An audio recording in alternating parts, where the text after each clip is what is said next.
Hi, Kristen. Hi. So today's interview is to assist us with our presentation on what would constitute the best background and preparation for a successful career in public relations practice. So we would like to keep this interview informal and conversational. However, we would like to know that you are being recorded. No problem. Okay, so, to begin with, just tell us a little bit about yourself. We understand that you're a graduate of the PRCC program at Seneca, and can you tell us what was the basis of your interest in public relations? That's a great question. I found the program, so I did my undergrad at the University of Guelph, and I studied commerce. I was economics and policy student. And I had, as you guys all probably experienced with your undergrad, you get this really great amount of knowledge, but I didn't really know how to do anything other than write really long papers, which was not helpful in the real world. And so I was searching for something that would complement my skills, and I found this program. And I wasn't sure if I liked PR and media relations in that avenue, but I liked the classes. I thought, those classes, I'd be good at those classes, and those classes would really challenge me. Like the writing classes and the research classes was something I really wanted to learn to do better, because there's so many different ways to write, and when you're taught in undergrad a certain type of writing, that's not useful writing in the real life. So I was really excited about that, and so I applied to the program, not fully understanding what I was getting myself into. But I really liked it. It worked well, and I got a job, so that's kind of all you can ask, right? So, have you ever taken the Young and Briggs typology test? I'm asking this because our question relates to that. We want to know that, do you think that there is an ideal personality that is suited to PR? So I have taken that test. That's the one with the 4 letters, right? Yeah. So I'm an ENTJ, which is, according to David, the classic best, personality type. But I firmly believe that there's no one personality type that's good for almost any job, because there's so many different facets of PR. It's such an umbrella term. There's research, there's media relations, there's internal communications, there's external communication, and each of them requires certain personality, and each of them can complement certain personalities. So so for example, to be in media relations, which is what I was in for years,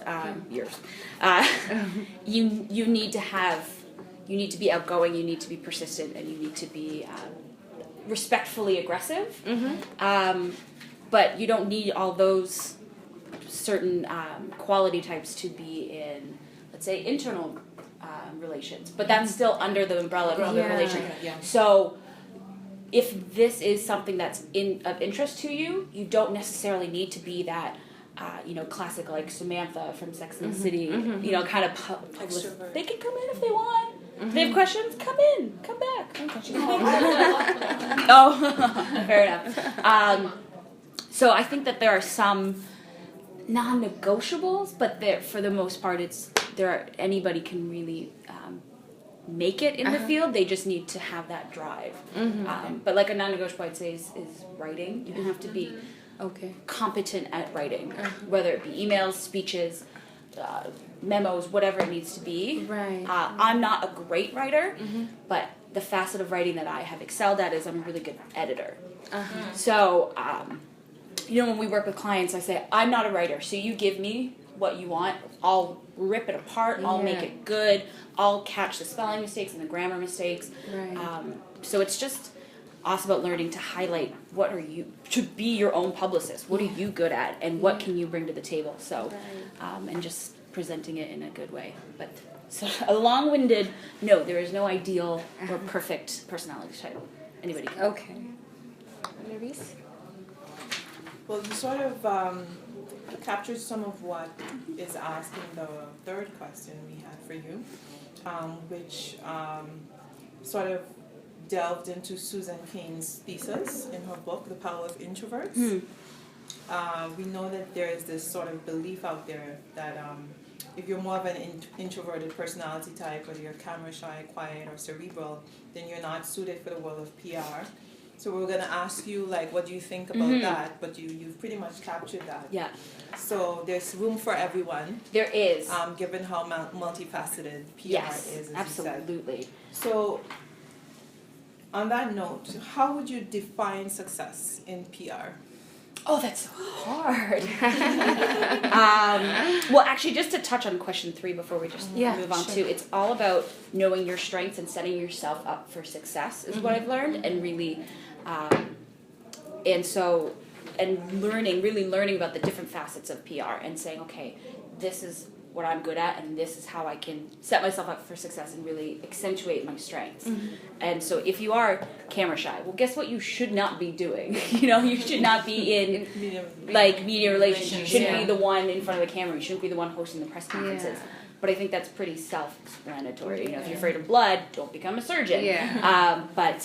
So just learning what you're good at, and introverts are amazing in communications. The writing and the research and that stuff is so important, because that is the first step, that's the foundation step, to make someone like me shine. If you don't have good materials to go out and sell, then you can't be as successful. So I think introverts are very successful. They're just not as recognized, and they're just not at the forefront of the industry, so people don't see them as often. But so yes.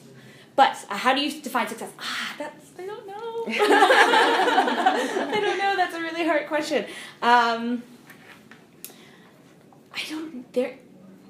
guess the classic way that you guys are going to learn about is how you measure you have your goals and your strategies and your tactics, and then you go back and you say, okay, did we hit our goal? Did we hit our, and typically you're taught to have numerical, so we want to increase our readership by 20% by the fall of 2017, or we want, so if you hit those, then I guess you can be deemed a success. It's also every facet of public relations, there's a different way to different barometer to measure success. So there's no one way to do it. I don't know how to define it. In terms of your own sense of personal well-being and sense of fulfillment in your work, what is the culture that you walked into in your company in terms of teamwork and information sharing and so on and so forth? Is it very competitive, or is it a situation where is a culture of collaboration where people work together very easily? Yes, collaboration. And so the firm that I was at, we were hired by a number of different companies, so we were kind of freelancing at all of them. Or some of them we were on contract, and some we were just there for projects. And so we were brought in to complement the people they already had in place. So sometimes they already had communications people working. We were specialists. We were media relations people. So what we brought to the table was unique, and it was something they didn't have. But it was very collaborative. We would say, okay, give us your press release. So they would, write the press release, and we would tweak it. We would send it around. We would follow up.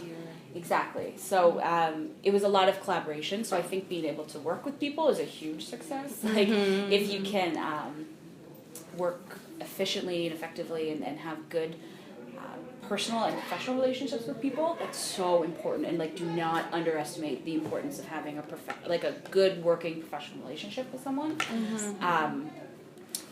Something I hate, but is so important and I'm trying to work on, is the power of talking to someone on the phone. When you're emailing them, so much is lost. There's so much tone lost, and you don't know what they're trying to say. You don't know if they're trying to make a joke or whatever. Right. And so the power of learning to pick up the phone and give somebody a call is so, and so that's how I measure success. If I finish the day and I've made a phone call, I'm like, I win. Because that's such a hard skill, especially for the younger generation. They say it's not our thing, and it's so true. But you save yourself so much time and a lot of confusion if you just pick up the phone and say, okay, I got your email, I don't understand what you're saying, let me tell you what I want, you tell me what you want, how can we make this work? So is it the fast-paced environment that is reputed to be? Are you always very long? You go through seasons, especially with my work. We would go through contracts, and there would be big pinnacle things that we would be working towards: conferences, events, publicity tours, and so it's really important to. It's important to have good boundaries in place, but it's also very important to know that you may get an email at midnight, and you're going to have to respond to that email. A lot of my friends don't always understand that. Some of my friends, one of my best friends, I always talk about her, she's a nurse. And so when she's at work, she's at work. And she's a trauma nurse, so she's like working hard. And then when she leaves, she has to clock out. She has to turn her mind off. And she can't be at work when she's not at work, because number one, you can't help people when you're not there. But it's also very taxing to keep thinking about her patients. She doesn't understand that we are kind of always at work, but so if there's something going on, if there's if there's an emergency or something, and there's a press release that needs to be fixed or whatever, we have to do it. On the flip side, there's some days that we're not doing a whole lot, so we can take a longer lunch or take a vacation or something like that.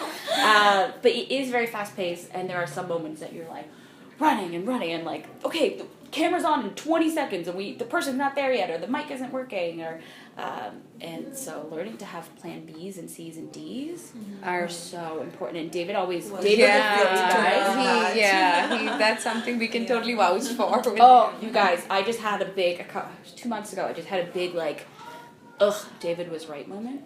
I hate having those moments. So I was working at a conference, and we had John Torrey was one of our speakers.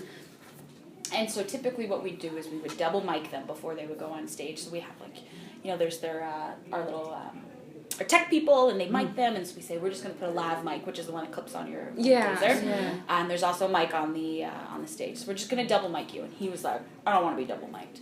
We were like, we would really encourage you to be double mic'd. And he was like, no, I want to do it.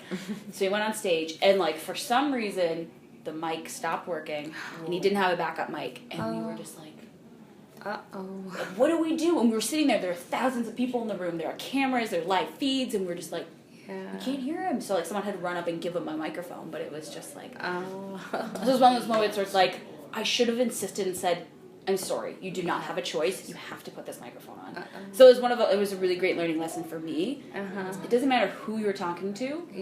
I've told our prime minister what to do. I've said, stand here, look at me, do this, do that, say this, say that.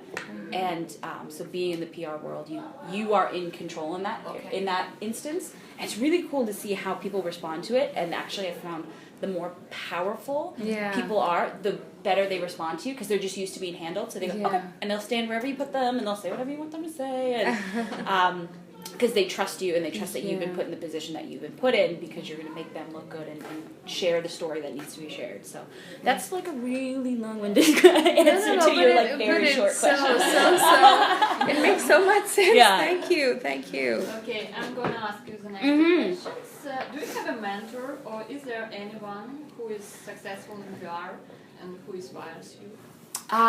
So I obviously talk to David a lot. He's very, very, very helpful, and I encourage you to keep in contact with all your professors here, but you will find one that you jive with. So I jive with David. I still kind of talk to Jeff, I still kind of talk to some of the other professors, but David is my dude that I really like. He's done so many different things in public relations. He's had so many different roles, so it's really cool because he always has a story to go with a problem that you have. I'm confused about this. He's like, oh, do I have a story for you?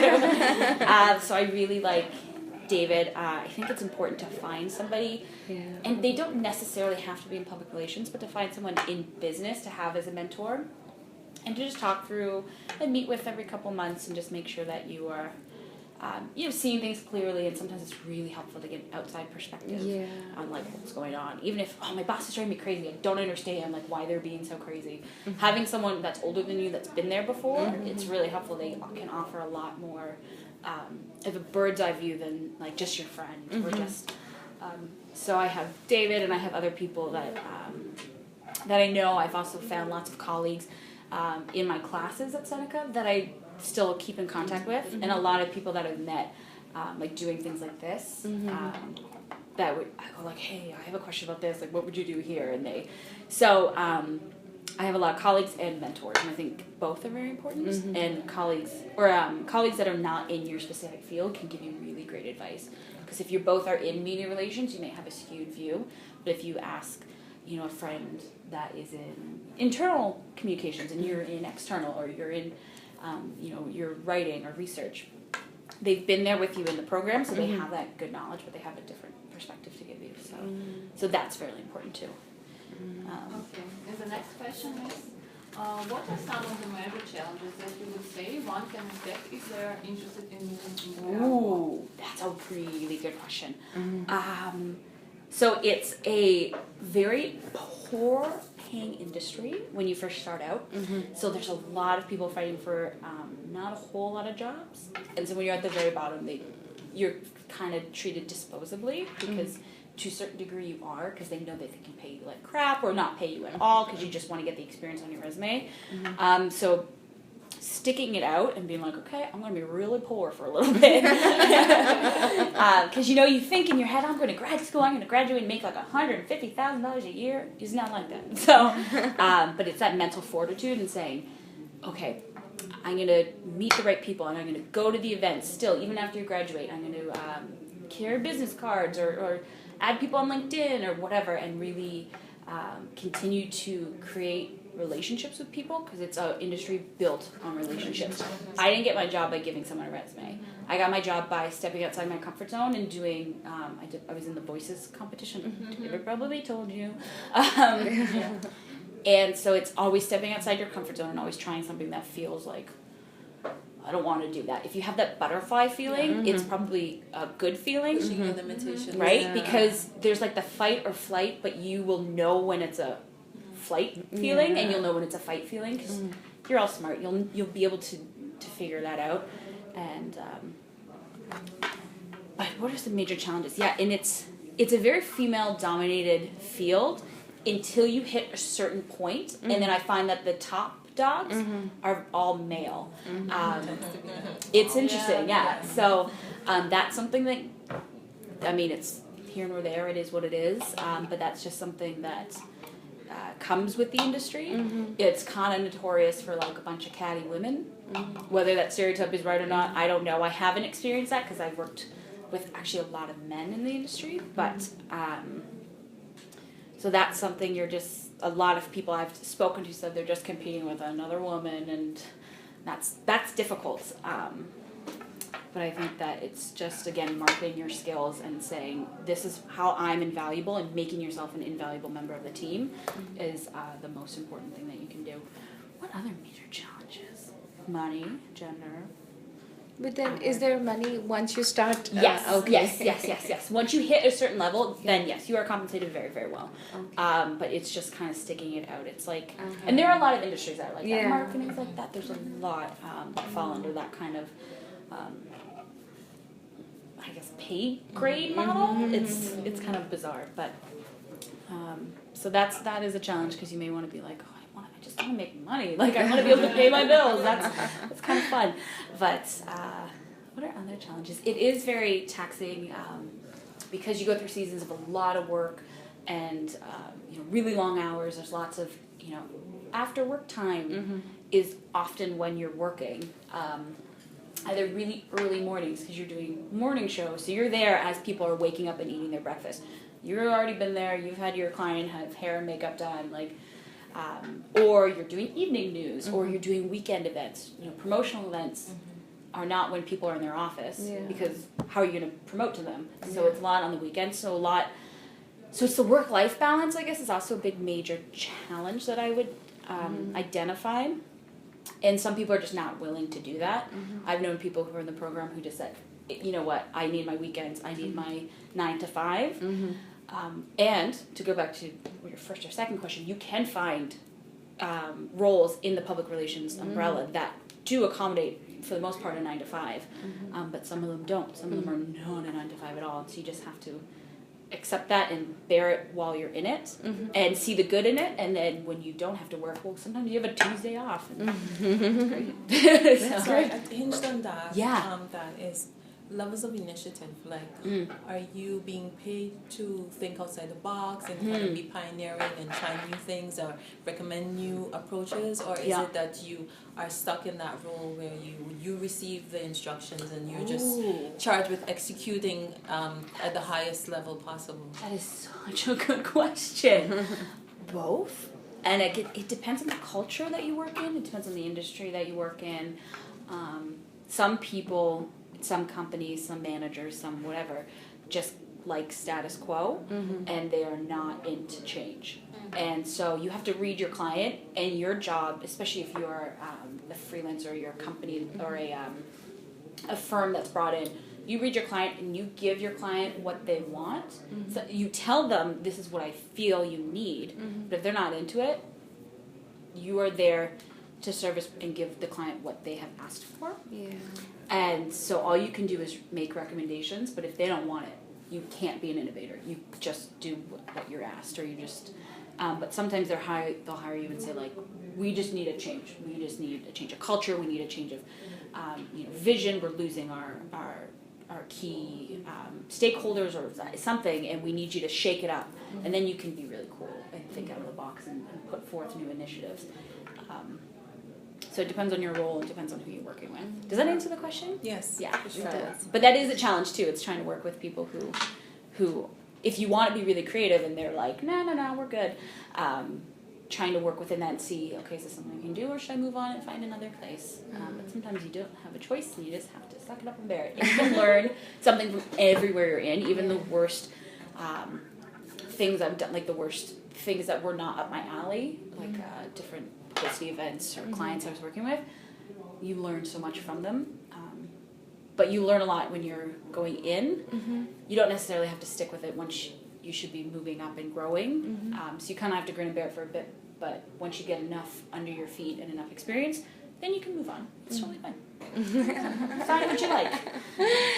Can you give us an example of a difficult situation you have faced since beginning your career in public relations, and how did you handle it? What lessons did you learn?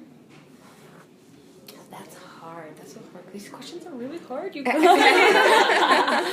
On that note, she dressed up just for you. No! Stop it! And everything. You guys are too nice. You take me too seriously. That was a difficult situation. Or you've been lucky you've not had a difficult situation? No, I just can't think of one. Therapy has helped. No, I can't. Well, there are always those, like, those blunders, like a mic situation out there, those things. What is a specific?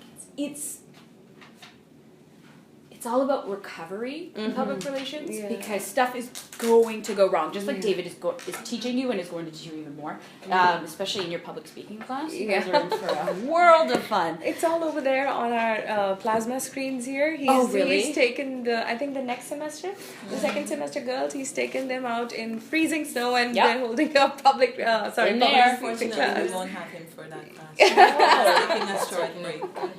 Good for him. He's so good at that class. It's really awful, but you learn a lot. So I can't think of a difficult situation per se, but I just can think of a multitude of things or events where things did not go as planned, and it was all about quick recovery. So how did I handle it? It's having contingency plans, having it's a presentation you're doing. Well, you have that presentation printed out, just in case the screen doesn't work.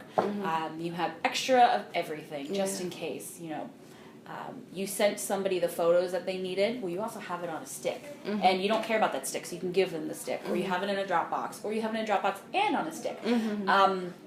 It's being, overly prepared to the point that you think it's ridiculous. Yeah. And that's how you avoid you can't avoid difficult situations. That's how you bounce back from difficult situations, I think. I think that's such a great lesson. It is. And you will feel dumb and you're like, there's no way I need 20 copies of this. And I always recommend too, if you have a stack of press releases you're bringing somewhere, keep half of them in a different bag, or give half to your colleague, or if you have 2 sticks, one in your pocket, one in your colleague's pocket, or one in your purse, one in your in your work bag. Keep them in separate places, because if you forget your bag and both of them are in there, what's the point of having 2? So I try not to dwell on the bad things, but it's all about recovery and all about planning on how to recover. If there's rain, what are we going to do? It's just like planning a wedding. If you're going outside, there's always that plan B. You have to have that plan B, so you have to have that plan B when you're in communications and public relations as well. And a really good resting like smile face is really helpful when things are going wrong. You'll be the person that the client looks to or the producer of the TV show looks to, and you just smile and say, no problem. The amount of times I've said, no problem, I got this. Like if I had $1, I would quit my job because I'd be so rich. And so just being that calm face and just instilling confidence in all those around you. No problem, we got this. We're just going to send out, we'll just give out the paper version of the presentation. No problem, that didn't work. I have a stick with all the photos on it. No problem. And having that is really great. It makes people feel really comfortable with you. So, I don't know if that answers that question again. Absolutely. These questions are so hard. Absolutely. Okay, so do you think women make better PR practitioners? Or do you think this is the reason why the field tends to be dominated by females? No. I don't think they make better, nor do I think they make worse.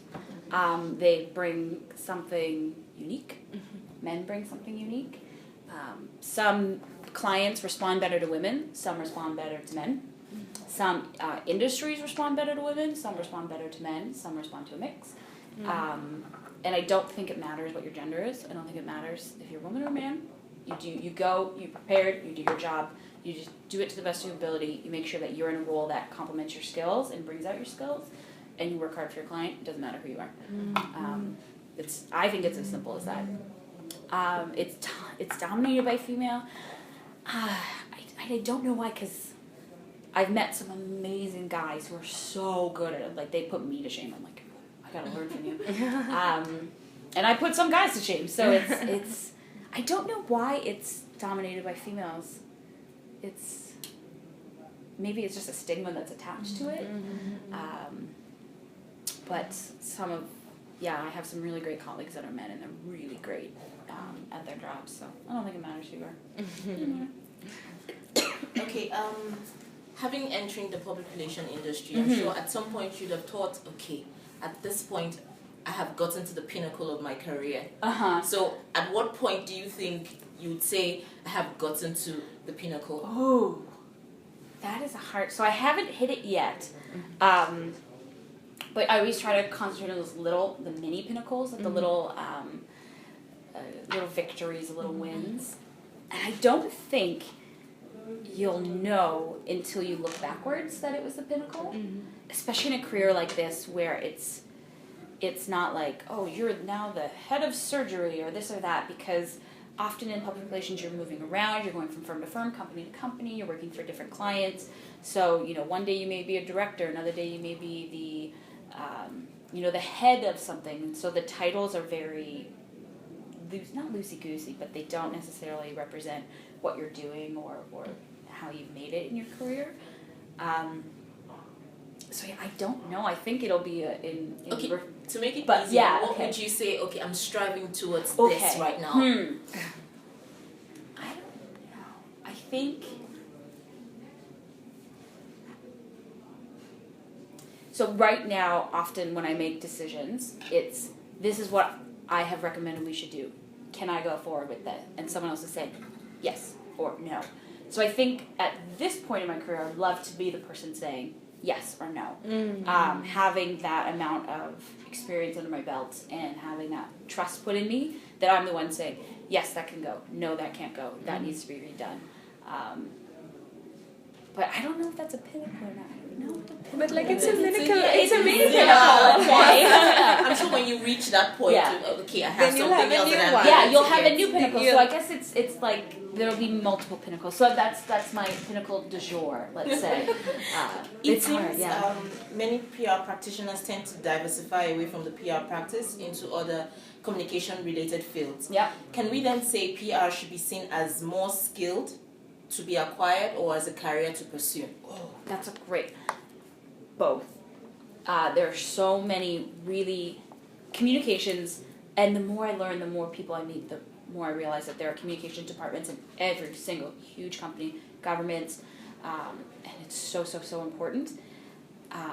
But it is such a skill too. It is such a soft skill that you learn so many soft skills, and it really complements so many different facets. And like, I've never wanted to be in public relations for my whole career, but it's a really great way to start. You meet a lot of people, you learn a lot of things like how to speak well in public, how to write well, how to plan, and those can really give you an edge over a lot of other people when applying to other jobs outside of the communications realm.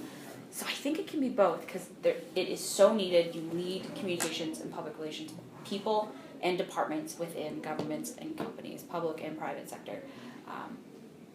But with that being said, you don't need to stay in that career your whole life, and the skills you learn will, guaranteed, they will make you better at your future job, whatever it may be. So yes and no, both. Okay, you earlier said there's the long hours, there's the times when it's relaxed and all that, but how do PR practitioners unwind at the end of the day? Okay, you don't have the long hours, I don't have the relaxing hours. How are you able to balance work life? How are you able to do that? Is there even such a thing? Yeah. I'll let you know when I know. It's a constant. It's constantly reevaluating your boundaries, and that's something I've been really, really striving. Actually, it sounds really lame, but it was my New Year's resolution to reevaluate, make sure I have really good boundaries in place. Something that's very important is to be in the communications industry. You have to communicate to your loved ones, your friends and family. Sometimes my job, we won't be talking for a couple of days. And sometimes my job, I'll be sitting around and I want to talk to you every day. And, some people don't get that. It's just like an accountant. When it's tax season, guess what? You're not seeing your accountant friend. And, then the week after that, they may just be sleeping the whole time. So, you'll go through seasons. Some careers have that, some don't. So it's important to communicate that to those around you. But how do you unwind? I mean, I play a lot of sports and I volunteer a lot, so that's how I balance my life. So I don't know, whatever works for you. It would basically be what you enjoy doing. Yeah, and make it a priority in your life. Actually, something I was really thankful for, especially when I was in high school, no matter how busy I was, no matter my exams or this or that, my parents always forced me to go to play. I was a soccer player, so I was not allowed to miss soccer, no matter what. I was tired. You can't miss soccer. I have exams. You can't miss soccer. And it was because, number one, you made a commitment to be on the team, but it's also so important to have that outlet. Yeah. And part of it should be physical, gym or yoga or soccer or dodgeball. I have friends that play dodgeball and they love it. But something that you can kind of take your mind completely off and to really stick with it. And even though you're so busy and the only times I really skip soccer is when I have a 4 a.m. wake up call and my game's at 11. I'm okay, I can't go. But having that thing in your life is really, really important to balance it out. And so that when people go, tell me about yourself, you're not I work in PR. And you're and? Because when you're applying to university or when you're applying to this program, they want to know that you're a well-rounded person. So it's important to keep that well-roundedness, to have that extracurricular, and it shows balance is a good thing, and employers like balance and clients like balance, and they want you to be able to be a real human, not just a robot that goes to work and then turns off and then goes to work. So there's no one way to express how to have a work-life balance other than just finding something that you can do outside of work. Make sure you have the life. I guess is the way to balance it. Yeah, get a life. I think this has been so very rewarding. You've been very kind to have come here. And I don't know if we need to do anything else for our presentation. You answered all our questions. Did I? Do you have any follow-up questions? Well, you guys have my email, my LinkedIn, or whatever. Yeah. So add me on LinkedIn, and if you have any questions, send them my way. We will. But thank you very, very much, Kristen, for your time. And, we really enjoyed this interaction. Oh, good. I hope it was helpful. It was very, very helpful. Because on this side, I'm I'm just this crazy girl. Just yapping away, answering your questions.